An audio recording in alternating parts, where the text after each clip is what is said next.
this book because of the texture. Because of the texture of the cover. It's Oliver Twist, by the way. By Charles Dickens. By Charles Dickens. Oliver Twist. Yeah, some more. Anywho. Guys. Yesterday, I played Red Dead Redemption 2. What a breath of fresh air. Wow. That opening. I've heard some people say they don't like the opening. I was just so happy to finally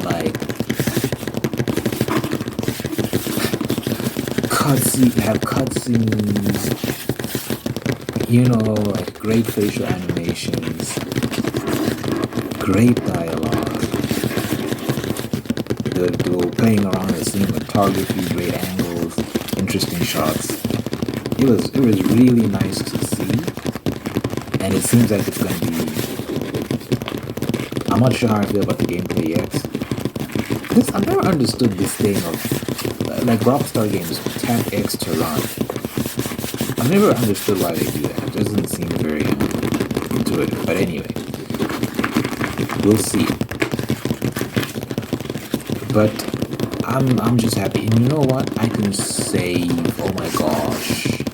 I saved manually and there were like 15 save slots. I was like, wow. The reason why this is such a big deal to me, I was playing Bloodborne just now. I was playing Bloodborne and I was like, I didn't finish it. I did. I was like, no, this is... Apparently, someone did comment and said that you can go to one of these labyrinths and get like 80,000 XP points maybe and use that to upgrade your character. Maybe, I don't know.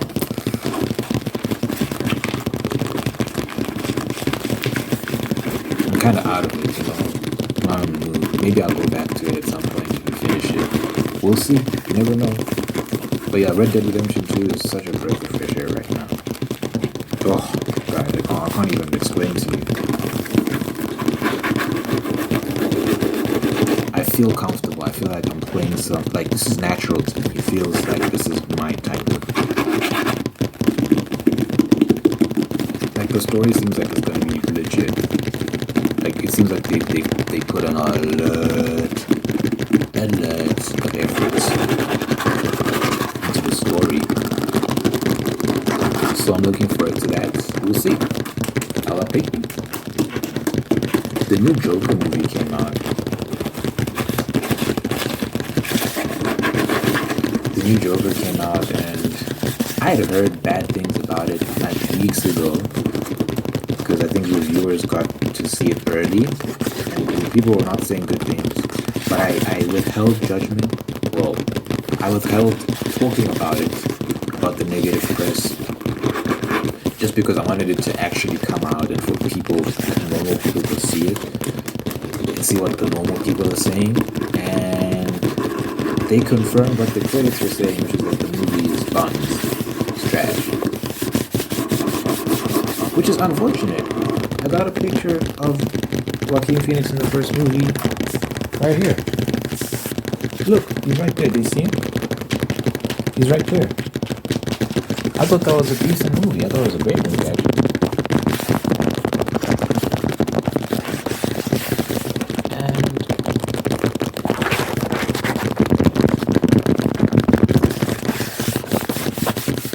I was upset to find out that the second movie went in a very different direction. I was like, why are they doing this?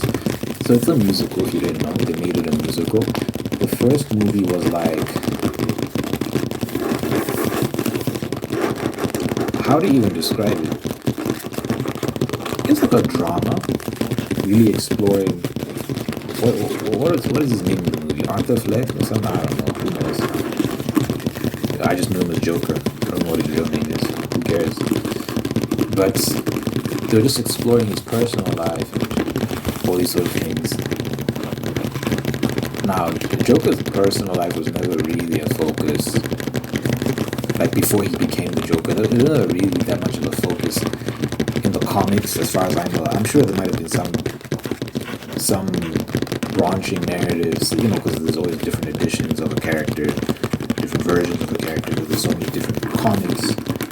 So there might have been some alternate version of it where they did explore his backstory, but Joker's backstory has never been explored in depth traditionally in comics. It was never really that much of a focus because it was just more focused on Joker, because that is who he is. He's the Joker. That villain, that madman, that psycho. He does have a very unsettling method to his madness. Like, he isn't pure chaos. Like, he does have some underlying philosophy guiding his deranged behavior.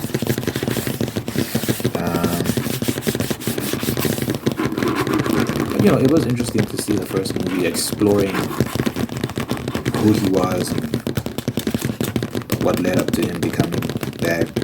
Obviously, they had to make some stuff out. Not all of it, I'm sure that some of it is accurate to the comics.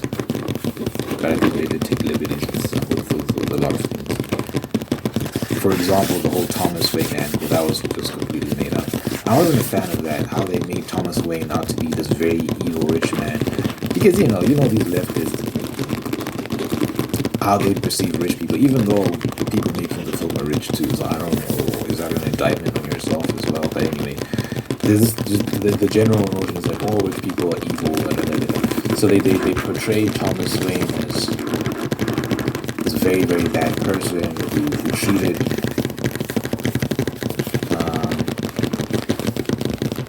what was his name? Joker name in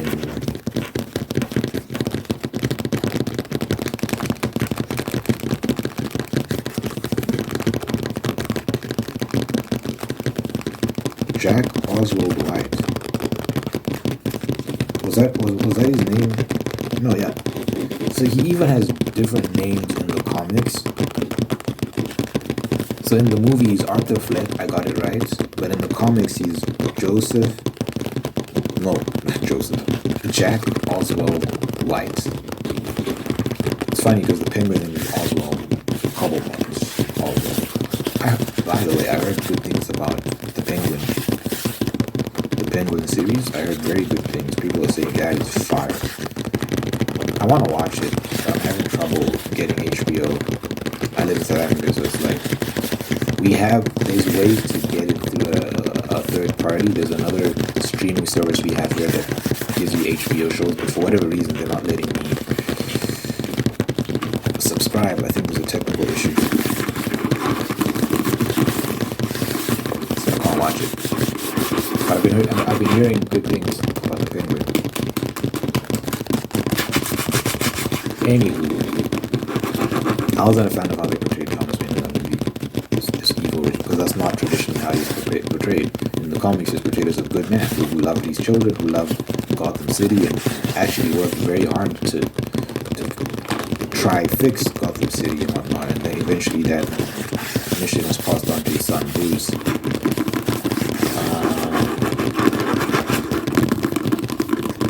So this reinterpretation, I don't like the direction they're going in here. But anyway, I still like the first movie, the first Joker movie. I thought it was dope. I thought the TV interview scene with Robert De Niro was really dope.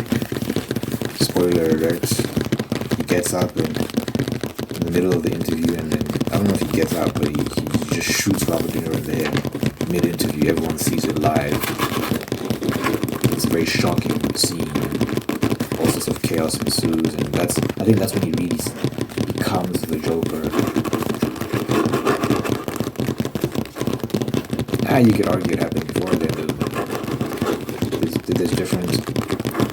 There's a gradual process of becoming.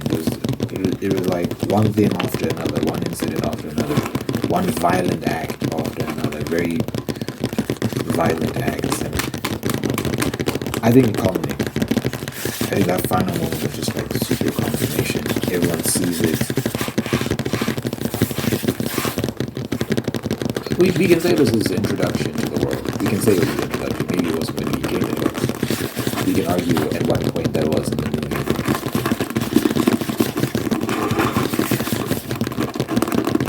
But yeah, so the first movie was good. Not perfect. There's clearly certain agendas at play there. But overall good. Second movie, they're like, we're gonna make this a musical this time around. It's like, what? Why? Why would you do this? And apparently, I didn't know this, but apparently the director, what is the director's name? Joker movie director.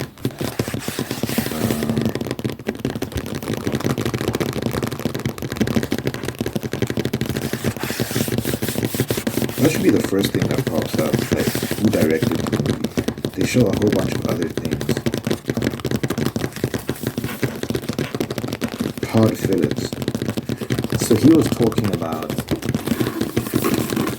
how, like he's just basically saying that he's using the character Joker as a vehicle to tell his own stories, and if you want to make a real movie, and they're suggesting superhero movies aren't real movies, all these sort of things. If you want to make a real movie, so I think he never really took the source material seriously. He never really took the character seriously. He never really took the world the character set in seriously. He always had his own agendas at play and messages he wanted to put in and his own specific story he wanted to tell. So he wasn't really dedicated in the way he should have been. And it shows because now the second time around, the second movie, instead of continuing the story and introducing iconic characters and really building on that universe and all these sort of things, he says, I'm gonna make it a musical. And he starts making it about all sorts of things that it's not. I haven't watched the movie, but I've heard people explain what happens and the ending. Okay, so spoiler alert. This is a big spoiler alert. So I'm gonna give you time to dip or mute, I don't know, this particular part. But anyway, you've been warned sufficiently. He first of all, Joker dies at the end, so no more Joker. Apparently, that's what I heard people saying. Joker dies. He gets killed by someone in a prison cell. So I don't know where he got killed because the person was disillusioned with him because he reveals that he wasn't actually the Joker. It was just an act. He was just acting. Just not his real person. I don't know what the hell is going on there. What they're trying to do with that. And it flies in the face of the character and who the character is. But that's the issue with a lot of these people. They take on these properties, they take on these stories, and they try and twist them into things that they're not. You can have some creative liberties, I get it. You're an artist, you want to express yourself, but you have to respect the source material. You can't just do what you want. This is what we saw with Star Wars.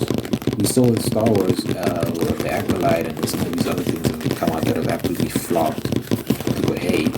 With the Acolyte in particular, they were introducing things that are breaking the lore, that just don't make sense. They're not consistent with the story that's already been established. Certain characters that were making appearances in a time period where they're not even born yet. They weren't even supposed to be born by then, but yet there they are. And it breaks the lore. So people are actually petitioning for Star Wars The Acolyte to be removed from the canon because it just doesn't make sense. And things like what we've been told about the Force and how the Force works. The Force, the power that allows them to move things, telekinesis, and all that sort of stuff. It was explained to us that the Force works in one way, and out there, in the Acolyte, they completely subverted that and said, no, it actually works this way, and it breaks the law because it contradicts the explanation people were given. And it's not one of those things that's like, oh, it's just up to interpretation. I know, like, it's like fundamental things, like, that's not how it works. It's not supposed to work that way. That shouldn't be possible what they're doing because that's not how the Force operates. So now we have to revise everything we've been told what the Force and all this. No, it's nonsense. And just inconsistencies. Like things like Yoda should have been able to sense, like when children who are strong in the Force are being born and are using their powers and all these sort of things. Like there's certain Jedi Masters which they should have been able to sense that, and they didn't. And it calls into question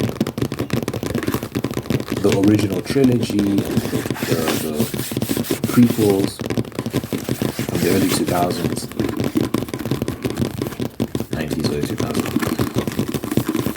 Because those details that were not shared in Acolyte were never discussed in the mainline series. So it breaks the lore. But this happens because these companies, they hire people who don't care about the franchise, who are not interested in the source material and being faithful to it. They're just trying to push their own agendas.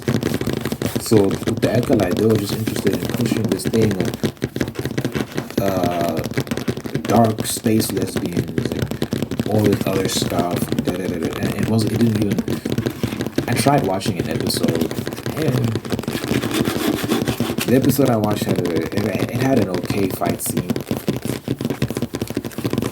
but it's just Star Wars for the past couple of years, man, has just like really gone downhill.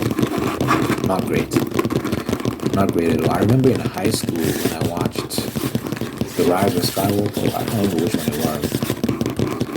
I was like really like, what the hell is this?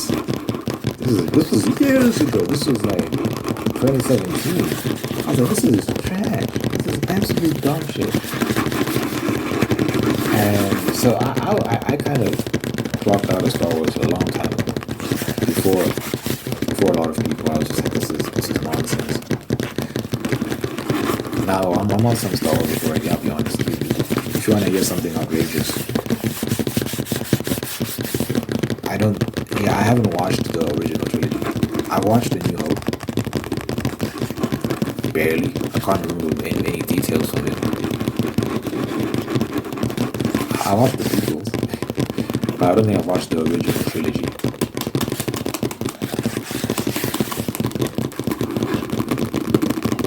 No, I haven't. But I know the details. Like, Star Wars is just one of those things, like, you can't escape it if you're a nerd. It's just so ingrained in nerd culture that you just hear all the details about it and one other. So there's just so much I know about Star Wars from reading things and from listening to other people and all that sort of stuff. But yeah, anyway, but I've watched the prequels, I've watched some of the series, I've played the games. I watched the new trilogy, John Boyega and Daisy Ridley. That was terrible. That was bad. I did not enjoy that. But anyway, I was making a broader point. With all that, which is you got people who are being put in charge of these projects who just don't give two shits about the source material. So Joker, the second Joker, I think that's exactly what happened. The director himself was in interviews talking. I don't know if it was an interview, but he was being quoted as saying that, we just wanted to use that character to make a quote-unquote real movie. So he clearly had his own ideas, his own plans that he was trying to further, apart from actually just telling a story about the Joker. And in the second movie, he turns it into a musical, and Joker's like, I'm not actually the Joker, I was pretending, and Harley Quinn leaves him, and this other guy who was like a follower or a fan kills him. What the hell? It's so absurd, and that's never been the dynamic between Joker and Harley, by the way. Like, you've always understood that she's obsessed with him. She can't live without him. That's always been like the thing with Harley Quinn, is like she has this obsession with the Joker, and he has this control over her, and he sometimes abuses her and all these sort of things. It's not a healthy relationship. But this idea that I'm not actually the Joker, and then she leaves and you're so lame. She goes, it's so contrary to what we understood about those two and their dynamic. But some people might be like, oh, we're trying to subvert that because that's like patriarchal. Oh, we don't like it. It's like, what's wrong with you? Oh my God, that's the character. Like, you can't now start inserting your own beliefs and making the character behave in ways that you would behave, or trying to make it PC. It's absurd. You ruin the story when you do it. That's not the character.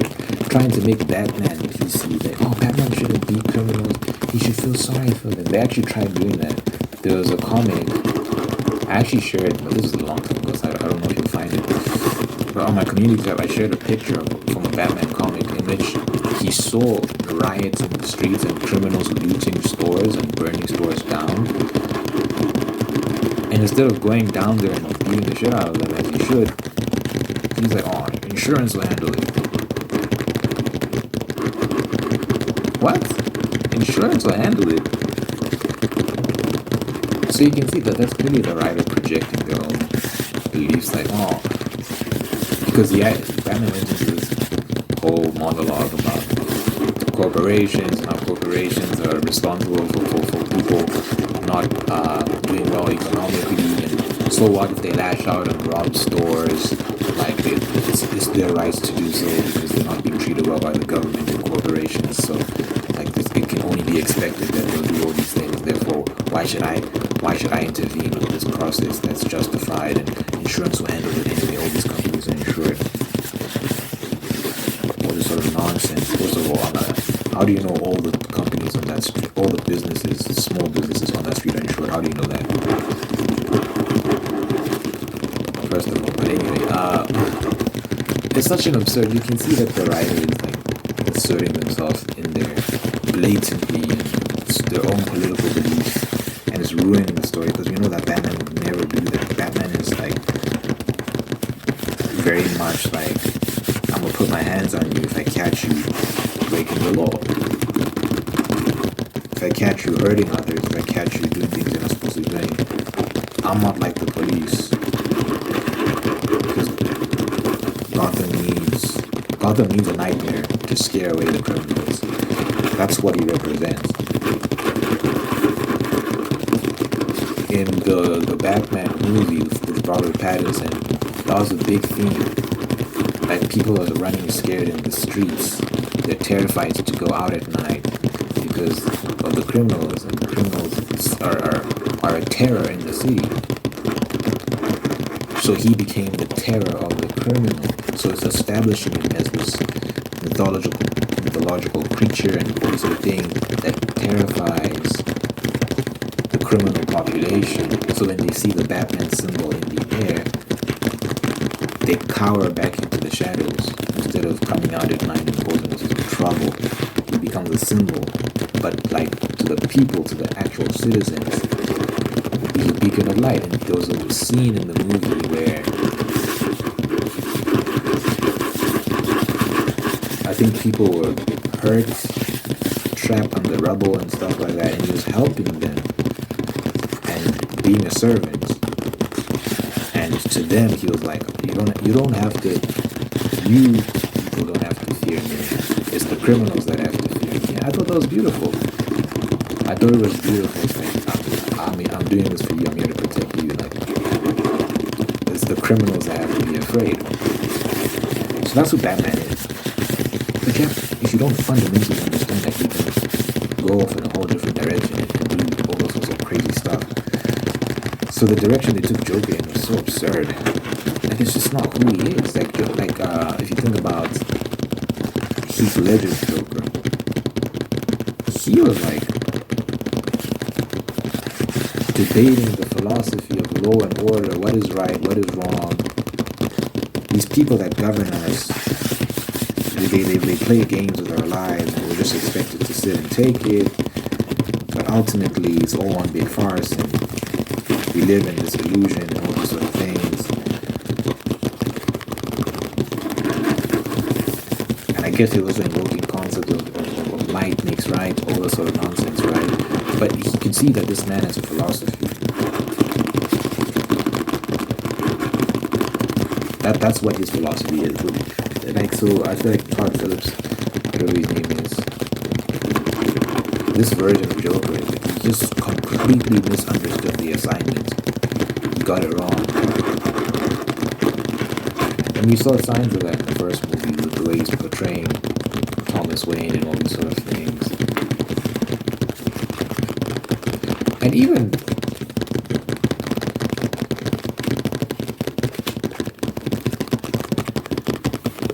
I don't know. I was thinking about the concept of trying to rationalize, at least the way in which he rationalized Joker's behavior. Like he's been treated very poorly in his life, and then he became a criminal because he wanted to get revenge on his bullies, basically.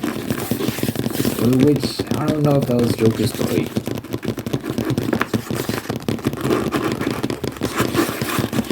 I think it was a lot broader than that.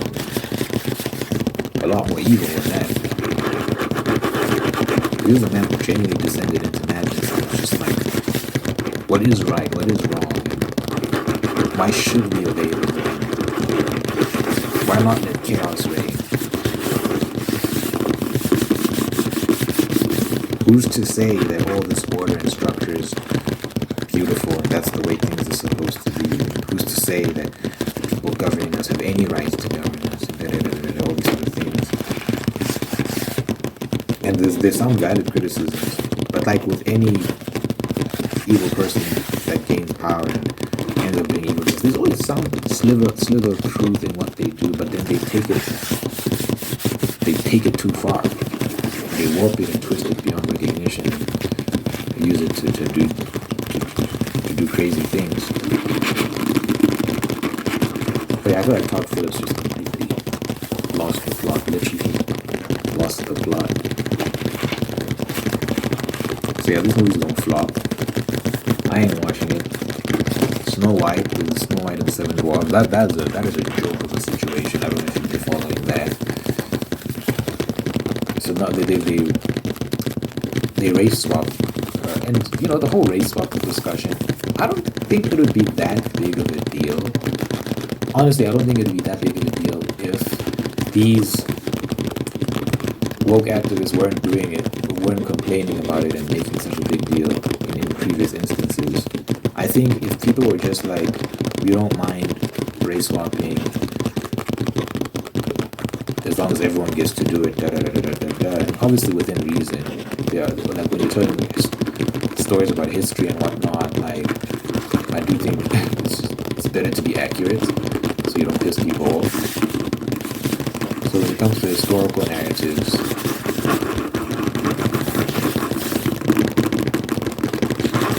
yeah, I can understand. But like when I'm talking about like fictional stuff, fictional characters, we can have debates there about race swapping and whatnot. But because people have made it such a big deal, like you can't then go and race swap Snow White. It doesn't make sense. I personally don't care. Like me personally, I'm not going to be. It wouldn't be a deal breaker for me. I really don't give a fuck. Well.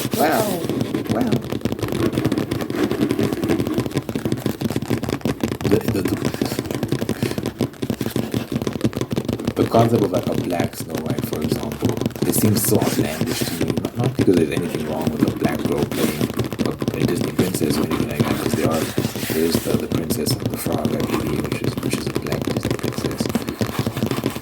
A story about a black Disney princess. But it does seem outlandish to me, the concept of black Snow White. I guess with Rachel Zegler, she's kind of like, she looks kind of white, even though I think she's Hispanic. I'm not sure what she is. She's not white, so I guess she's Hispanic. What is she? She looks close enough, so I didn't really mind. But that's not even the main issue. The main issue is that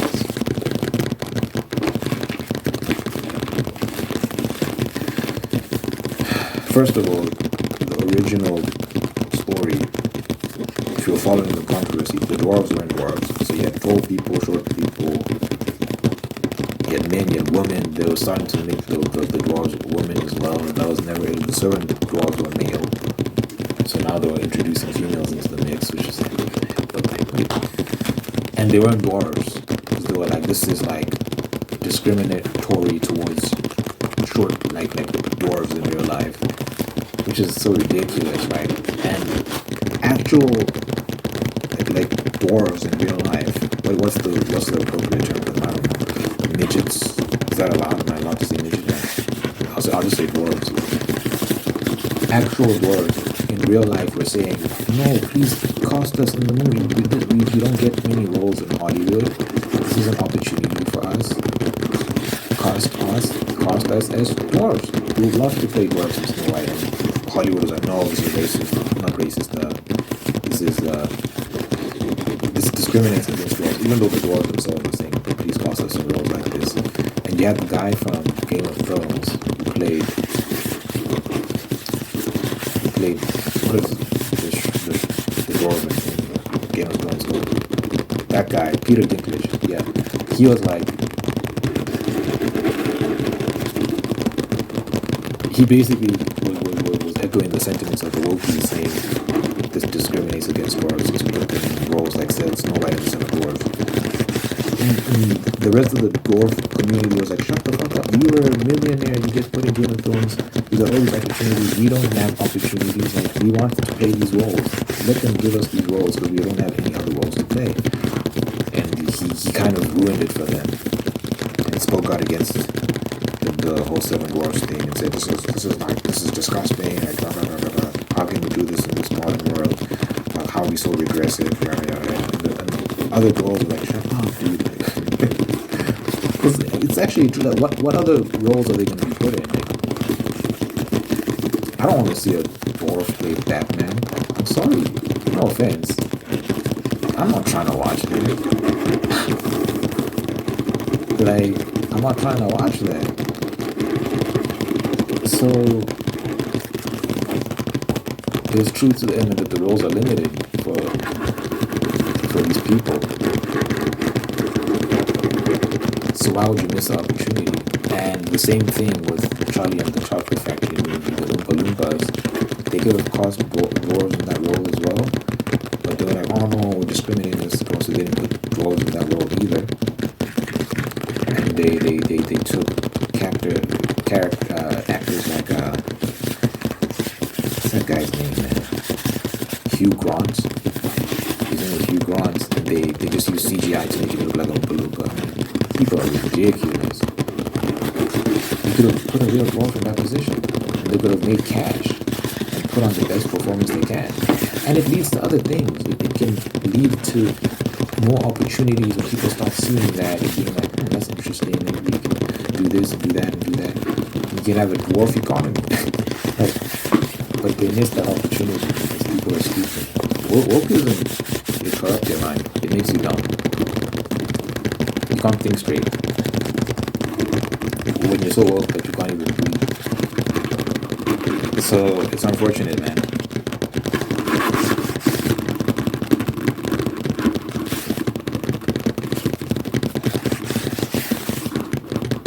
So Snow White and the Seven Dwarfs. You got a black woman dwarf, you got this tall dwarf, you got this. But then they had to change that because of the backlash. They had to change that because of the backlash. And there's a new trailer that came out where they CGI. It looks terrible. It looks absolutely terrible because the dwarves are like CGI. You can tell it's CGI.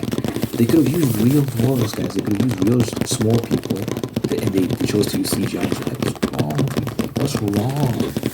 Just use real dwarves. They exist. Just use them. No, it's discrimination. You can't do that. It's discrimination. You're not serious. People are not serious. What a stupid way to look at it. They themselves are begging you for those positions. They could get paid serious cash playing those roles, and people would love the movie if they did it right. And probably the biggest thing wrong with that whole movie, it's not the dwarves, it's not the race swapping, it's the abandonment of the romance. Now they're changing tone because of the backlash, but the actor, It's like she was saying, oh, women, like, we don't need men, and this story is not about love, or it's about like her finding her own strength and being, all this nonsense. There's no prince that comes to save the day. She was saying these things, and then the backlash was so immense that now she's come out and said, oh, you took my words out of context. That's not what I meant. Of course there's love in this story. People are not serious, bro.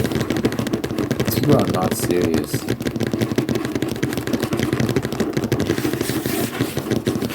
You're not gonna watch like these iconic Disney movies and they remove the love. They remove that central theme of the prince comes to save her and they fall in love and get married, all these wonderful things. You can't mess around with that. What are you talking about? It's the central theme of this thing. That's what a lot of people are there for, the love story. No one wants to see some story about some independent woman and all these sort of things. I don't need no man. Oh my gosh. So Snow White? That's ridiculous. You can't do that to Snow White. Outrageous. But yeah, all these people that they're employing to tell these stories, they don't care about these characters, they don't care about these iconic stories, they're just trying to insert their own agendas. and in some cases, I do think there's a genuine hatred for these characters, that they despise what the characters represent, they despise the writers of these stories, and they want to destroy it. I think in some cases they do it on purpose. With the Suicide Squad, Kill the Justice League, the whole game was about killing the Justice League, killing Superman, killing Batman. Because these characters represent something. A lot of them are white males, so we know that these people are racist and they hate white males. And also, Batman in particular, the way they killed him, because it's the Batman from the Batman Arkham series, very iconic, played by Kevin Conroy, who passed away very recently. Rest in peace. This was his last performance as Batman, and it was the Batman in Suicide Squad Kill the Justice League. You hope that they've given him some appropriate send-off. No, he got killed brutally after being like tortured. Well, they beat him up and he was on his knees and then shot in the face, and then one of the characters pissed on him, literally pissed on his corpse. This is how they sent off Kevin Conroy's character. Kevin Conroy passed away. Batman from the Arkham series, such a beloved series. The Arkham games, so loved. That Batman was so iconic, so legendary. This is how they killed him. This is how they sent him off. He gets shot in the head by the likes of Harley Quinn and gets pissed on. These people, I do think there's genuine hatred for these characters. Bruce Wayne is a white male billionaire. I think these writers are genuinely like, how can we kill these characters in a way, in the most vicious way possible, so that we can express our hatred for them, our contempt for them. So that I think in many cases they're putting people in charge of these properties who hate these properties, who hate these characters, who hate these worlds because of what they represent. Which is like, I don't know how you even do that. It's kind of like these corporations, these companies that build these things have become suicidal.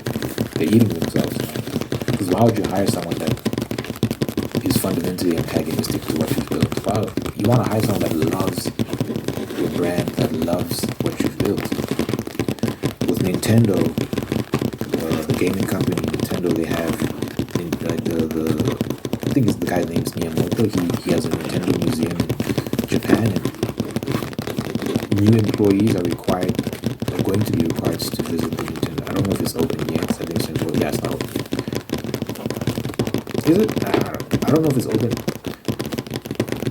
to employees yet. I'm not sure. But basically, he was saying that they're going to be required to go in there and see the history of the company Nintendo, to understand the brand and what it represents and who they are. He also gives them 2 to 3 hour talks like the new employees. Whenever there's some new employees, like a batch of new employees, he sits them down and talks to them for like 2 to 3 hours, explaining the vision of the company and how they do things. So that you don't have a situation where someone can just come in and start messing around with everything and inserting their own agendas into the stories and characters. Turning Super Mario into something he's not. Turning Princess Peach into something she's not. You know? God forbid, man. But it can happen if they're not careful, if they become too lax and start letting in anybody. That's how you tank the company. We're seeing that with DC, we're seeing that with Marvel. It sucks, man. It's very sad to see. But yeah, Nintendo seems to be on the right track. They just need to preserve the tradition and culture of the company. So that we can't have ill-intentioned people coming in to destroy everything because they hate the characters. Outrageous behavior.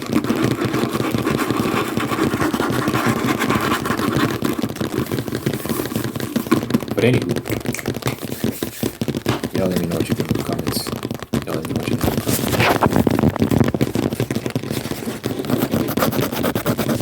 I like to pray at the end of the videos before I go for the first of the function. Okay, making a movie. And God in the possible space, prosperity, and purpose. This person with fun for people in the life. I love them to hear them and bring the absolute best out of them. And thank you for maintaining the ones that are there to do the same thing. Thank you for blessing this person with love and marriage and sustaining that love and marriage. So they can be happy. Yeah. Listen to the spirit, there's a spirit of gratitude. So you can give thanks to all the wonderful things in life. And I give thanks to find peace, contentment, and strength in all the wonderful things in life. Even more wonderful things in life. Let your presence be felt in this person's life. Silent as your God, that you God, life, happiness over this person I really care about. And I never pray in this, and I pray in these.